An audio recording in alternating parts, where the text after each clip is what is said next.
hummus is one of those things that's taken the world by storm, and it's a super popular dip, and we sell a ton of it. But I thought it'd be fun to show you folks how to make your own hummus, and that way, you could actually have control over how it's done. It's a very simple process, and let's go ahead and get started. Classically, the recipe would call for lemon juice and tahini paste, which is a sesame seed paste, but we're gonna start the recipe off here with lemon juice and a little bit of peanut butter. The reason I'm gonna make the recipe with peanut butter instead of tahini is because there are not a whole lot of recipes that you may have in your repertoire that take tahini, and usually when you buy it, it's a big can. Unless you're gonna make a lot of hummus, it might make sense to just use stuff that you have in your home. So I'm gonna start with, we have the lemon juice that I just squeezed in, and then I'm gonna add a little bit of peanut butter. What I'm using here is unsweetened, unsalted peanut butter, because I wanna really have the control over the seasoning, and I don't want that sweetness to be in my hummus here. So I'm adding that here, and I'm gonna add just a dash of sesame oil, and that's gonna kind of replace or replicate that tahini flavor that you would get from the sesame seed paste. Now I'm gonna put it in my food processor, and I'm gonna start to blend it. The reason why I'm starting with the paste or the nut paste and the lemon is I want to really kind of get some of that to warm up and loosen up, so that when I add the garbanzo beans, they'll puree a lot easier.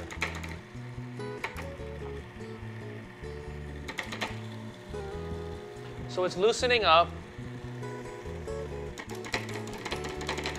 and the friction from the blade is sort of warming it. Okay, now we're ready to do our garbanzo beans, and you might see garbanzo beans also called chickpeas. They're both the same thing. Now, if you have dried garbanzo beans or chickpeas, you can go ahead and cook some and then add them in. We're just gonna go ahead and use some canned because they're readily available and it's quick and easy. So I've drained them, and then I'm adding it to my processor here.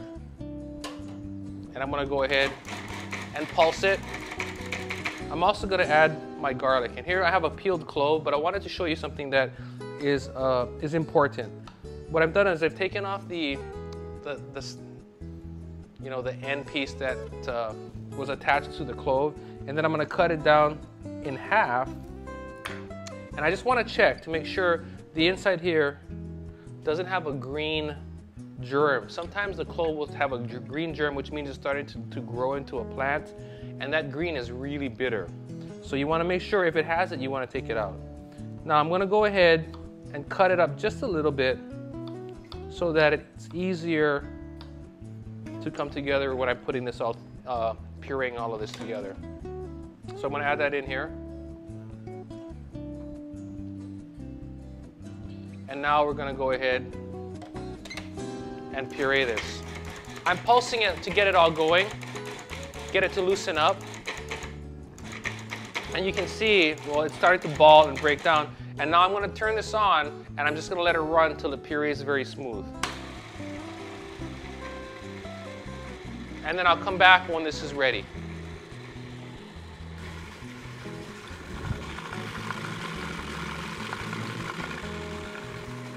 When you're making your hummus, do not feel like you have to rush the time. Let the machine continue to puree it until you see it nice and starting to come together smooth. And it's starting to look good. So what I'm gonna do now is I'm gonna start to incorporate oil. I have olive oil here, and I'm gradually gonna start to let it go in a slow stream.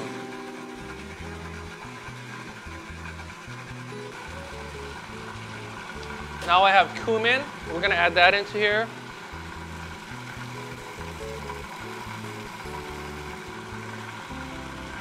And I have salt.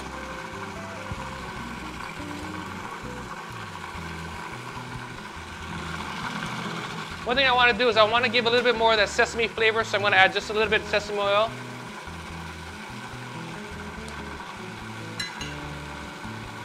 And I'm just going to let it do its thing. I'm not even going to rush it.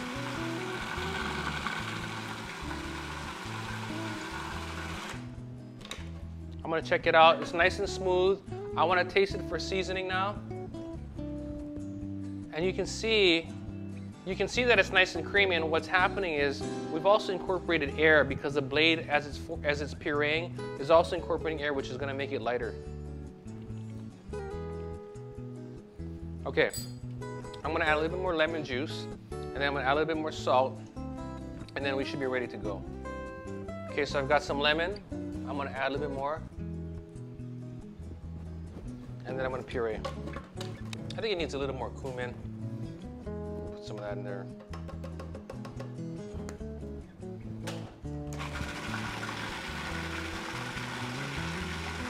One of the cool things that people are doing these days is experimenting with different kinds of beans, and soybeans is something that's being used a lot, or edamame. You can make an edamame hummus, which tastes wonderful. Now, once you start with this recipe, you can experiment. You can add, you know, roasted peppers to this. There's a lot of different variations you can do. So once you make yours and you're happy with it, then, you know, do some different things. Keep it interesting. Okay, I think this is great. Now, at this point, it's done, and it's time to serve it and eat it. What I have here is I have some baby carrots, I've got some Kalamata olives, some cucumbers, and then of course so I have some naan here, and I'm just going to put some in a bowl. This is a great item that you can do really to replace a meal. This is a good kind of a lighter option that you can have. And you can have all this stuff already made at home in the fridge.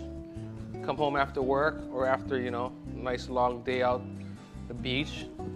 And instead of having to put together a real heavy meal, you can do a real quick couple sides, keep it light, and enjoy.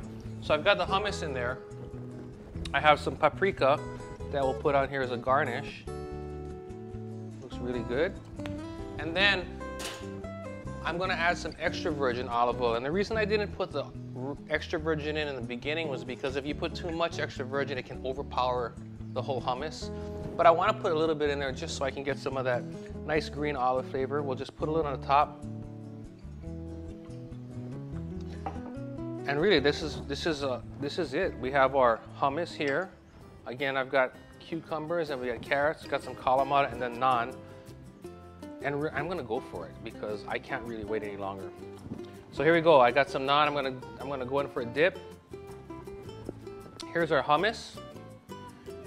And before I go for my first bite, remember, for more videos and recipes, visit us at foodland.com.